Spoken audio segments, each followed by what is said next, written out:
आपके अंदर, तो क्या कुछ कहेंगे अपनी जर्नी के बारे में? मैं कहूँगा कि मैंने 4 हफ्ते की जो जर्नी की है, मैं पहले जब गया था तो मेरी फ़िज़िकल कंडीशन बहुत ख़राब थी। आपने सब देखा, मैं व्हीलचेयर पे वहाँ पे चल रहा था। 15 दिन हुए थे, मुझे हिप रिप्लेसमेंट सर्जरी हुई थी। बहुत डबल माइंडेड था, कुछ डॉक्टर्स ने कहा जाना चाहिए, नहीं जाना चाहिए, लेकिन उसके बाद भी मैंने जाने का निर्णय किया। मैं थैंक यू कहना चाहूँगा मेकर्स को, जियो सिनेमा को, एंडेमॉल को, जिन्होंने वाईकॉम 18 को, जिन्होंने मेरी मदद की वहाँ पर। और जब मैं घर में गया तो मुझे ऐसा लग रहा था शायद मैं 2 दिन रहूँ, हफ्ते भर रहूँ, लेकिन 4 हफ्ते वहाँ पर बिता के आया हूँ। बहुत कुछ सीख कर आया हूँ, बहुत कुछ सिखा कर आया हूँ। उम्मीद है कि जो सिखाया है, मेरी सीख लोग याद रखें, अपने अनुभव, मेरे अनुभव का इस्तेमाल करें, और जो मैंने सीखा है वाक़ई में उसे मैं ज़िंदगी भर याद रखूँगा। जब आप घर से बाहर आ रहे थे तो काफ़ी ज़्यादा घर के अंदर लोग रो रहे थे, रणवीर, कटारिया और शिवानी। तो सबसे ज़्यादा इमोशनल अटैचमेंट किसके साथ आपको हुई है? देखिए, मेरे साथ सबके साथ इमोशनल अटैचमेंट है। ऐसा कोई नहीं है जिसको मैं कहूँगा कि मेरा उससे इमोशनल अटैचमेंट नहीं था। सब लोग मेरे पास आते थे, अच्छी-बुरी बातें करते थे, अच्छी-बुरी बातें सुनते थे, सुनाते थे। हमारा एक रिश्ता था और वो रिश्ता समय के साथ डेवलप हुआ है। एक में ना बड़ा वक़्त होता है, एक छत के अंदर रहना, इस डिजिटल युग में ना टीवी देखना, ना फ़ोन आपके पास, हमारे पास है, था भी तो वो एक सर्टेन टास्क के लिए था, बाहर वाला के लिए वो फ़ोन दिया गया था।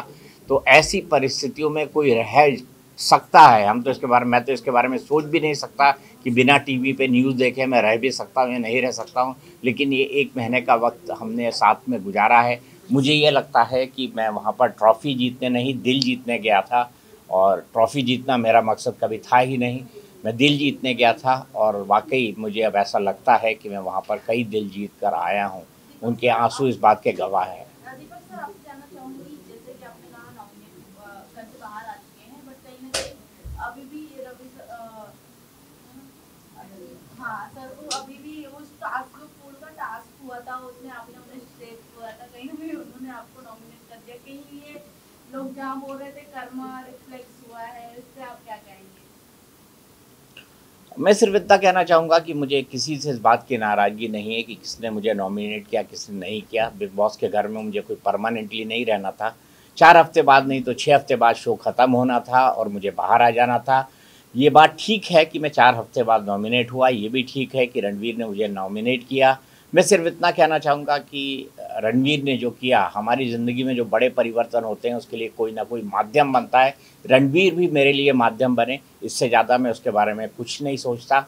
हाँ, अगर कोई कर्मा की बात कहता है तो मैं कहूँगा कि ये मेरे अच्छे कर्म हैं कि मैं इस विपरीत हालात में भी बिना किसी बड़ी मुसीबत के बिग बॉस में एक महत्वपूर्ण महीने बिता कर आया हूँ, और मैंने वहाँ से काफ़ी कुछ सीखा है। अदनान सर किसी से बात किए थे तो आपको कितना हर्ट हुआ था उस टाइम? मैं इस लायक उनको नहीं समझता कि उनके बारे में किसी तरह की कोई टिप्पणी करूँ। क्या बात है सर, अकॉर्डिंग टू यू सबसे स्ट्रॉन्ग कंटेस्टेंट कौन लगते हैं इस समय बिग बॉस हाउस में? मेरे ख्याल से बिग बॉस के घर में इस वक्त जितने भी लोग बचे हैं वो लोग बड़े काबिल हैं। जो अच्छा खेलेगा वो जीतेगा, और मुझे लगता है सभी इस काबिल है। अगर कोई हारेगा और जीतेगा भी तो उन दोनों का फासला बेहद कम होगा। सर, आपने रिश्तों की बात की, कहीं न कहीं वही आपके बाहर आने का कारण भी बना। तो क्या आपको नहीं ऐसा लगता कि आपकी जर्नी जो 4 हफ्तों की रही वो और लंबी हो सकती थी, बिकॉज़ आपको चाहने वाले काफ़ी लोग थे, बट रिश्तों ने आपको डुबा दिया? क्या फ़र्क पड़ता है सर, कोई ना कोई तो किसी को डुबोता है। देखिए, ज़िंदगी में जो है, ये जो यहाँ लिखा होता है इसको कोई नहीं बदल पाता, होनी को कोई नहीं बदल सकता। मेरी माँ कहा करती थी कि सामान 100 बरस का, पल की खबर नहीं। मतलब ये प्लान फॉर 100 ईयर्स, हम अपनी ज़िंदगी 100 साल के हिसाब से प्लान करते हैं कि 20 साल में ये करूँगा, 30 साल में ये करूँगा, 40 में ये करूँगा, 50 में ये करूँगा। लेकिन क्या हमारी ज़िंदगी में अगले पल घटने वाला होता है, इसकी हमें खबर नहीं होती। सर दीपक सर, आपसे जानना चाहूंगी, जिस तरीके से हमने आपकी जर्नी देखी है बिग बॉस हाउस में, आपका हर किसी से अच्छा बॉन्ड रहा है। बाहर एल्विश और फैजू की काफी फाइट हो रही है, अदनान और कटारिया को लेकर, क्या जेन्युइन फाइट होती है उन दोनों के बीच में हाउस घर के अंदर? मैंने ये देखा नहीं, इस पर मैं कोई टिप्पणी नहीं करना चाहता। बट आप उनके साथ में रहे हो, क्या आपको अदनान और मुझे नहीं पता, कटारिया? मुझे नहीं पता कि कौन फैजू है, कौन क्या है, मैं उस पर कोई टिप्पणी नहीं करना। बिग बॉस का हाउस में भी आए थे। मैं नहीं था उस वक्त। सर शिवानी के साथ जैसा उसकी भाषा को लेकर घर में बात होती है, आपके साथ काफ़ी देखा गया कि आप बैठती थी, आप समझाते थे, तो कैसा उसका भाषा है या स्वभाव है, कुछ बताना चाहेंगे? रियल जो आपने अनुभव किया। स्वभाव से बहुत सरल है, थोड़ी ज़्यादा बोलती है, ज़्यादा मजाकिया है, लेकिन उसको गलत लोग उसकी भाषा के कारण समझते हैं। मुझे ये लगता है कि जिस इलाके से आती है वो उत्तर प्रदेश का एक ऐसा इलाका है जहाँ कई भाषाओं का और बोलियों का मिक्स बोला जाता है, वहाँ की लैंग्वेज इसी तरीके की है। तो मैंने यही लोगों को समझाने की कोशिश की, मैंने यही एके को भी बताने की कोशिश की थी वीकेंड का वार में। और मेरा ये मानना है कि शिवानी समय के साथ बदली है, सीखी है, और ये उसकी व्यक्तित्व में भी जल्दी दिखेगा। सर, आप अरमान मलिक फैमिली से भी काफी क्लोज रहे हैं। पायल सबसे पहले घर से निकल गई हैं और कृतिका अभी भी बनी है। ऑडियंस के अकॉर्डिंग देखा जाए तो कृतिका कुछ नहीं कर रही है, पायल सबसे ज्यादा स्ट्रॉन्ग बताई जा रही है। आपको क्या लगता है कृतिका और पायल में से कौन सा स्ट्रॉन्ग था और किसको घर में रहना ज्यादा जरूरी था? मैं ऑडियंस क्या सोचते हैं क्या नहीं सोचते इसके हिसाब से किसी को वैल्यू जज नहीं कर सकता। आपके अकॉर्डिंग आप क्या देखते हैं दोनों के बीच में सबसे ज्यादा कौन स्ट्रॉन्ग था? मेरे हिसाब से दर्शक इसके बारे में डिसाइड करें। सर, कटारिया के साथ जिस तरह रणवीर के साथ झगड़ा होता था और दोनों के विशाल के साथ भी, तो उसमें आप क्या देखते हैं, कौन सही था कौन गलत था?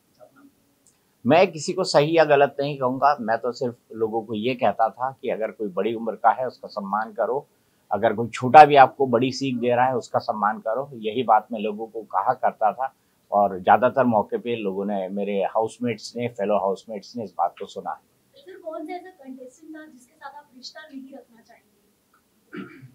मुझे ऐसा कोई नहीं।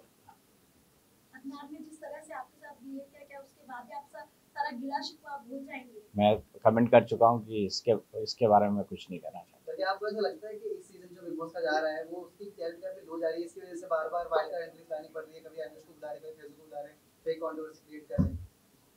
यार ओटीटी की टीआरपी कहाँ आती है मेरे भाई, शब्द तो सही सोचो।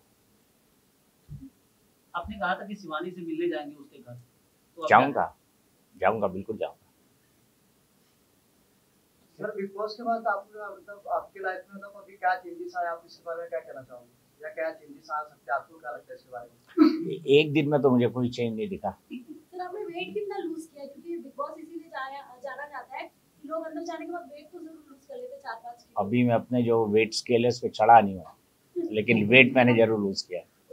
घर के अंदर थे तो आप फिजिकली फिट नहीं थे, तो कितनी परेशानी हुई आपको और कौन से लोग जो आपको हेल्प किया? मुझे हर इंसान ने मदद की जो उस घर के अंदर था, चाहे वो मुझसे बात करता हो ना करता हो, मुझे पसंद करता हो ना पसंद करता हो, हर इंसान ने मेरी मदद की है, किसी ना किसी रूप में मदद की है, और मैं सबका बहुत तहे दिल से धन्यवाद करता हूँ। Okay, thank you. Sir, top 3 में मेरे हिसाब से टॉप 3 में मैं खुद हूँ। तारा। Thank you.